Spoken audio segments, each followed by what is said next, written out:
அனைவருக்குமே வணக்கம். சற்று முன் கிடைத்திருக்கக்கூடிய ஒரு மிக மிக முக்கியமான செய்தி ஒன்று வெளியாகியுள்ளது. சற்று முன் உதயநிதி திகார் சிறையில் அடைப்பு, போலீஸ் குவிப்பு, இது மாதிரி பார்த்தீங்கன்னா செய்திகள் வெளியே இருக்கு.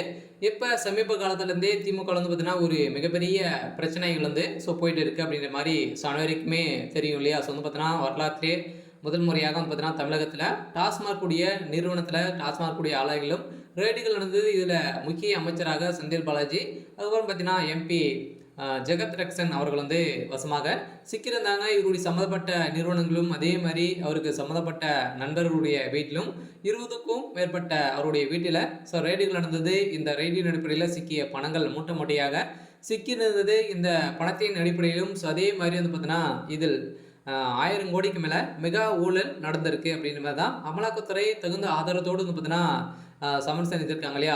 இந்த நிலையில் தான் இந்த பணங்கள் அனைத்துமே உதயநிதி ஸ்டாலின் அவர்களுக்கு தான் போயிருக்கு அப்படின்ற மாதிரி செந்தில் பாலாஜி அவர்கள் கொடுத்த வாக்குமூலம். இப்போ அதிரடியாக உதயநிதி ஸ்டாலின் அவர்கள் கதை ஒட்டுமொத்தமாக முடிய போகுது. ஏற்கனவே உதயநிதி ஸ்டாலின் அவர்கள்லாம் பார்த்தீங்கன்னா ஒரு மிகப்பெரிய சிக்கலாக தான் இருந்திருக்காரு. இந்த சிக்கலின் அடிப்படையில் செந்தில் பாலாஜி பெரும் சிக்கல் இருந்தாலுமே இப்போ இந்த டாஸ்மார்க்கோட நிறுவனத்தில் நடந்த ரைடின் அடிப்படையில் திமுகவுடைய தலைமைக்குமே பெரும் அதிர்ச்சியில் தான் இருக்காங்க.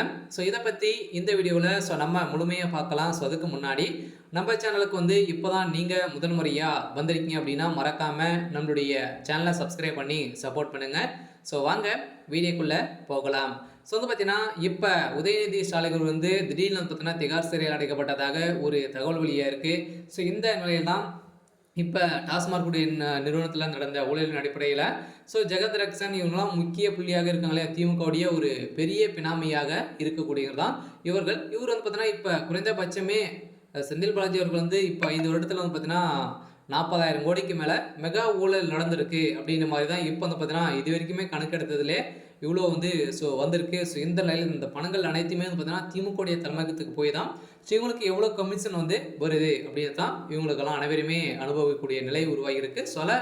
அனைத்துமே ஒட்டுமொத்தமாக திமுகவுடைய தலைமையகம் சரியக்கூடிய அளவிற்கு இப்போ சம்பவம் பார்த்தீங்கன்னா சென்னையில் நடந்துருக்கு. மீண்டும் மீண்டும் பார்த்தீங்கன்னா இந்த அமலாக்கத்துறை ரைடுகள் நடத்திட்டு இருக்கிறாங்க. இதில் சிக்கிய ஆவணத்தின் அடிப்படையில் தான் உதயநிதி ஸ்டாலின் சிக்கியிருக்காரு. அவருடைய வங்கி அக்கௌண்ட்டில் பார்த்தீங்கன்னா கணக்கில் அந்த 1000 கோடி கிரெடிட் ஆயிருக்கு அப்படின்ற மாதிரி தான் இப்போ தகுந்த ஆதாரம் சிக்கியிருக்கு. இந்த நிலையில் தான் பார்த்தீங்கன்னா உதயநிதி ஸ்டாலின் அவர்கள் இப்போ சிறைக்கு செல்ல போகிறாரு அப்படின்ற மாதிரி தகவல் வெளியாக இருக்குது. சரி, ஓகே. இன்னைக்கான அப்டேட் பார்த்தீங்கன்னா இதுதான். மறக்காமல் நம்மளுடைய சேனலை சப்ஸ்கிரைப் பண்ணி சப்போர்ட் பண்ணுங்கள். தேங்க்யூ.